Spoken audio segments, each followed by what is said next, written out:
Hermanos, bienvenidos. Vamos a hacer nuestra reflexión en torno a la ficha número 20, titulada Aspiren a los dones espirituales. Vamos a dar comienzo con la invocación al Espíritu Santo. En el nombre del Padre, del Hijo, del Espíritu Santo. Amén. Por intercesión de María, envía, Señor, al Espíritu Santo. Divino Padre eterno, en nombre de Jesucristo y por la intercesión de la siempre Virgen María, envía a mi corazón al Espíritu Santo. Espíritu Santo, Dios de infinita caridad, dame tu santo amor. Espíritu Santo, Dios de las virtudes, conviérteme. Espíritu Santo, fuente de luces celestes, disipa mi ignorancia. Espíritu Santo, Dios de infinita pureza, santifica mi alma. Espíritu Santo, que habitas en mi alma, transfórmala y hazla toda tuya. Espíritu Santo, amor sustancial del Padre y del Hijo, permanece siempre en mi corazón. Gloria al Padre, y al Hijo, y al Espíritu Santo, como era en el principio, ahora y siempre, por los siglos de los siglos. Amén. En el nombre del Padre, del Hijo, del Espíritu Santo. Amén. Vamos a tomar para nuestra reflexión la primera carta de San Pablo a los Corintios, capítulo 14, versículos del 1 al 25.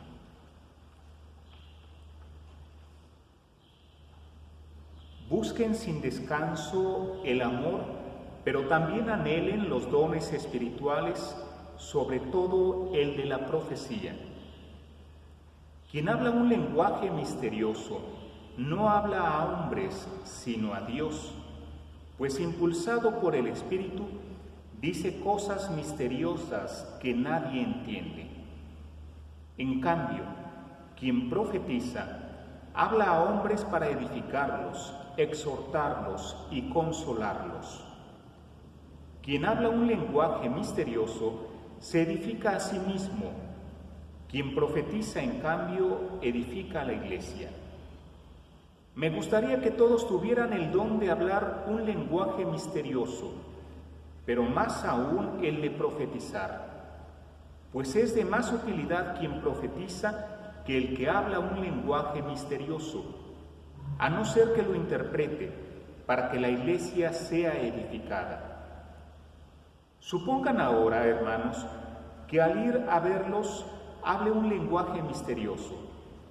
¿De qué les serviría si no les comunico una revelación, un conocimiento, una profecía, una enseñanza? Lo mismo sucede con una flauta o una cítara, instrumentos inanimados que producen música. Si ésta no se distingue con claridad, ¿cómo se reconocerá lo que se toca con la flauta o con la cítara? Y si la trompeta emite un toque confuso, ¿quién se prepararía para la batalla? Lo mismo sucede si cuando hablan no lo hacen en una lengua que se entienda. ¿Cómo se comprenderá lo que dicen? Es como hablar al viento. ¿Cuántas lenguas hay en el mundo y todas tienen sentido? Sin embargo, si desconozco el significado de las palabras, seré un extranjero para quien me habla y él lo será para mí. También ustedes, ya que tanto anhelan los dones espirituales, ténganlos en abundancia para la edificación de la iglesia. Por tanto, quien habla un lenguaje misterioso, que ore pidiendo que alguien interprete. Pues si yo oro en ese lenguaje misterioso, es mi espíritu el que ora, mientras que mi mente no saca provecho alguno. Entonces, ¿qué tendría que hacer?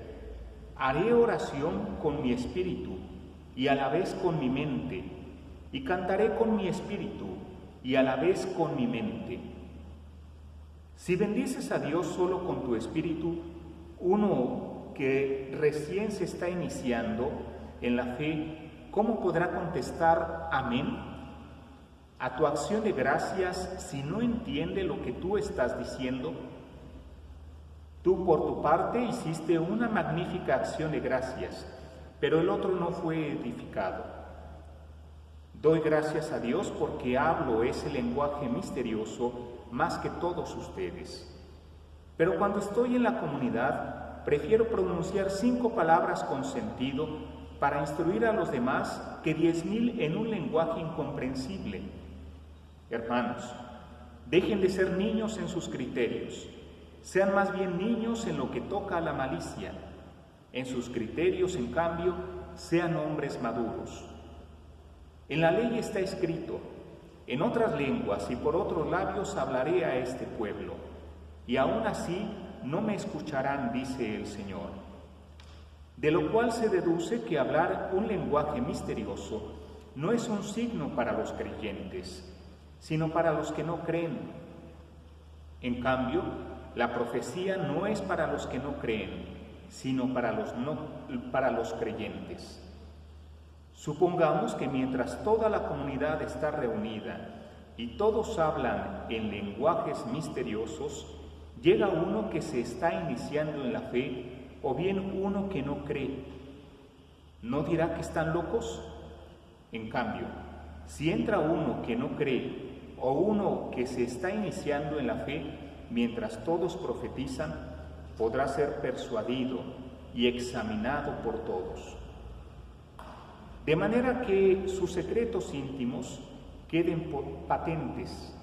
Entonces caerá de rodillas y rendirá culto a Dios, proclamando: en verdad, Dios realmente está entre ustedes.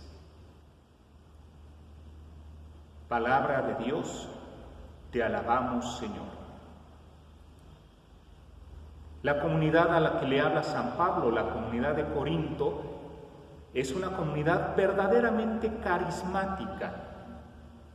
Carismática en el sentido de que el Espíritu ha suscitado entre ellos muchísimos dones, entre ellos muy especialmente el don de la profecía.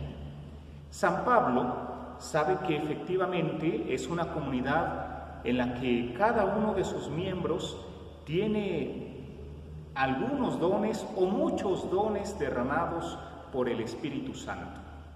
Sin embargo, entre ellos había rencillas. ¿Cuál es el carisma más importante? ¿Cuál es el carisma que me hace estar más cerca de Dios? Indudablemente algunos pensaban, sin chistar, el don de lenguas es aquel que me hace estar más cerca de Dios. San Pablo les dice: a ver, vámonos un poco despacio, vamos a entender de qué se trata tener carismas. Y San Pablo nos da una regla de oro. Un carisma siempre es concedido por Dios para edificar a la comunidad cristiana.